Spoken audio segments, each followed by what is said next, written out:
G S T ಅಧಿಕಾರಿಗಳು ಇರುವಂಥದ್ದು ಕೇಂದ್ರ ಸರ್ಕಾರದ ಅಧೀನದಲ್ಲಿ. ನಾವು ಬಳಕೆದಾರರು ಅದರ ಜವಾಬ್ದಾರಿ ರಾಜ್ಯ ಸರ್ಕಾರದ ಮೇಲೆ. ನೀವು ಜಿ ಎಸ್ ಟಿಯನ್ನು ವಸೂಲಾತಿ ಮಾಡಿ ನಮ್ಗೆ ಕಟ್ಟಬೇಕು ಅನ್ನೋ ಆದೇಶ ನಮ್ಮ ಮೇಲೆ ಇರುವಂಥದ್ದು. ಸೊ ಇವತ್ತು ಏನು ಬೀದಿ ಬದಿ ವ್ಯಾಪಾರಿಗಳ ಮೇಲೆ ಮತ್ತು ಸಣ್ಣ ಉದ್ಯಮಿಗಳ ಮೇಲೆ ಜಿ ಎಸ್ ಟಿ ನೋಟಿಸ್ ಬಂದಿದೆ, ಇದು ಕೇಂದ್ರ ಸರ್ಕಾರದ ನೋಟಿಸು. ಇದನ್ನು ಮರೆಮಾಚಕ್ಕೆ ಇವತ್ತು ಕಂಟ್ರೋಲ್ ರೂಮ್ ಮಾಡ್ಕೊಂಡಿದ್ದೀವಿ, ಸಹಾಯವಾಣಿನ ನಾವು ಸೃಷ್ಟಿ ಮಾಡಿದ್ದೀವಿ, ಮತ್ತೊಂದು ಮಾಡಿದ್ದೀವಿ ಅನ್ನೋ ಮಾತು ಏನು ಹೇಳ್ತಾ ಇದ್ದಾರೆ, ಇದನ್ನು ಅರ್ಥ ಮಾಡ್ಕೋಬೇಕಾಗುತ್ತೆ.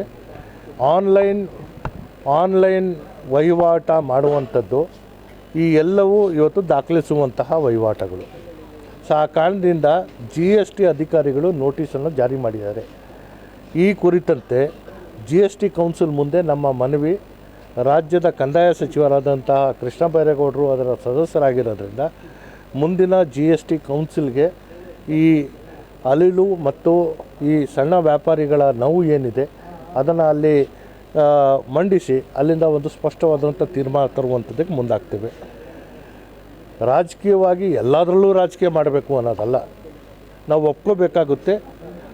ಏನು ನಡೆದಿದೆ ಇದು ಯಾರೂ ಸ್ವೀಕರಿಸುವಂಥದ್ದಲ್ಲ.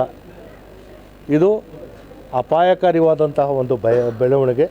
ಸಣ್ಣ ವ್ಯಾಪಾರಿಗಳು ಅವರ ದುಡಿಮೆ ದಿನ ಬೆಳಗಿಂದ ಸಂಜೆ ತನಕ ಬೆವರು ಸುರಿಸಿ ಅವರು ದುಡಿಮೆ ಮಾಡುವಂಥದ್ದನ್ನು ಸಹಿಸ್ಕೊಳ್ಳೋಕ್ಕಾಗದೆ ಇವತ್ತು ಜಿ ಎಸ್ ಟಿ ಅಧಿಕಾರಿಗಳು ಅವರು ನಡೆಸಿರುವಂತಹ ಈ ದಾಳಿ ಏನಿದೆ ಇದು ಖಂಡನೀಯವಾದಂಥದ್ದು. ಇದರ ಕುರಿತಂತೆ ಜಿ ಎಸ್ ಟಿ ಕೌನ್ಸಿಲ್ಗೆ ರಾಜ್ಯ ಸರ್ಕಾರ ತನ್ನದೇ ಆದಂತಹ ವಿಚಾರನ ಮನ್ನಣೆ ಮಾಡಿ ಅದಕ್ಕೆ ಸ್ಪಷ್ಟವಾದಂಥ ತೀರ್ಮಾನ ತಗೋತೇವೆ.